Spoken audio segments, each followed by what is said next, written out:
Hi again. So now let's just discuss water. It's a very important part of our daily diet. Without water, uh, death can occur within a week. And so clearly it's something that's extremely important to our bodies. It's a major constituent of our bodies. For adults, it's at least 60% of our body weight is in water. Um, where are these? So where is water found in the body? Okay, so if you look at this, muscle has 79% water, lungs 83, kidneys 79. That makes sense because kidneys are very important in making sure that our water balance is actually correct. Skeleton in their bones, it says 31%, and that makes sense. We think of our bones are mostly mineral, but I do want to point out what's not on here is that our cartilage, especially the cartilage at our joints, is like 90% water. And what happens, what I see in physical therapy are people with lots of trouble with their cartilages. Either they've shrunk because they've become sort of systematically dehydrated. So one of my first things I tell people to do is to get their water, their daily water consumption up because it will help their joints. So what does water do? It helps prevent constipation. That's another very important thing. Protects our bodies and organs and tissues. It lubricates our joints. I just mentioned that. It carries nutrients and oxygens to our cells. Regulates our body temperature, moistens tissues, our mouth, our eyes, our nose, helps with swallowing our food, dissolving minerals. All these are extremely important for life in general. So we need a water balance because we lose water on a regular basis through our feces, through respiration, through sweating, and mostly through urine, although this is regulated by our kidneys. And we get water through metabolic water, meaning water that's produced from normal metabolism. Water from our food is responsible for some, but mostly we need to get water from our beverages, and I always recommend that your beverages include a lot of plain water. So we'll talk about how much in just a second. So environmental factors and your activity level can really influence how much water you need each day. And it's important to adjust accordingly. If you live in a very dry climate, you're going to need a lot more water daily than somebody who lives in a humid area. If you are very active and sweat a lot, you obviously need to replace that water. So dehydration is a problem. I see it quite often in low-grade dehydration where it's not a problem, not a life-threatening problem. It can be a problem to people's joints, like I mentioned. 1 to 2% a loss of body fluid will result in decreased urine output. 4% loss of muscular strength and endurance. And so now we're talking about very significant 7 to 10%, 20%. You lose that much, you really are not going to survive. People who are at higher risk of dehydration, young children, older adults, sick people who have fever or vomiting or diarrhea. People who have fever really need to stay hydrated. Athletes and people who work outside in hot weather obviously need to be very cognizant of their water intake.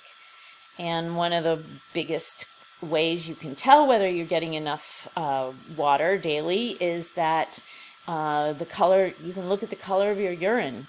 Dark urine really indicates that you need to drink more water. You want to see very light colored urine. One exception to that, if you take B vitamins, you're going to see yellow in your urine. And so you needn't be too concerned about that as long as you know you're drinking plenty of water. Okay, so kidney stones, very, very painful and a problem for people who get them. And what happens is most minerals are water soluble, which means they are carried through our blood and get filtered out into our kidneys.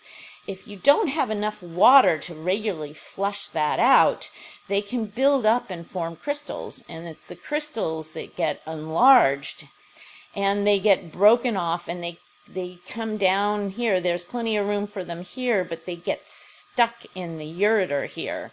And the ureter's in the, this is part of your lower back. Most people have severe back pain with kidney stone. All right, can you get too much water? Well, yes, it is unusual, but it is possible to drink too much at one time. This is particularly dangerous for dogs, actually. Dogs who like to swim and drink water while they're swimming, it's important that you tell your dog, get your dog out of the water and let them get, run around and before they go back in the water and drink more water. Yes, you can have too much water where you actually start to burst your blood cells, and that will have a detrimental effect on your brain and many other places. This is a Georgia high school athlete died after water intoxication. So it is something that can happen. It's unusual for anything like that to happen. If you are a person who does not drink very much water and you want to get your water intake up, you must gradually get used to having more water. Take multiple breaks and space it out through your day. So let's talk about how much should you drink on average. This is a average intake, and I am never very happy about averages because I believe that everybody is a little bit different. And one of the things that I always tell my clients is that the rule of thumb is that your body weight in pounds divided by 2 is the number of ounces of pure water you should be drinking each day. And then from there, you adjust up or down depending on how much activity you have, whether you sweat a lot, whether you drink other beverages that tend to be diuretics.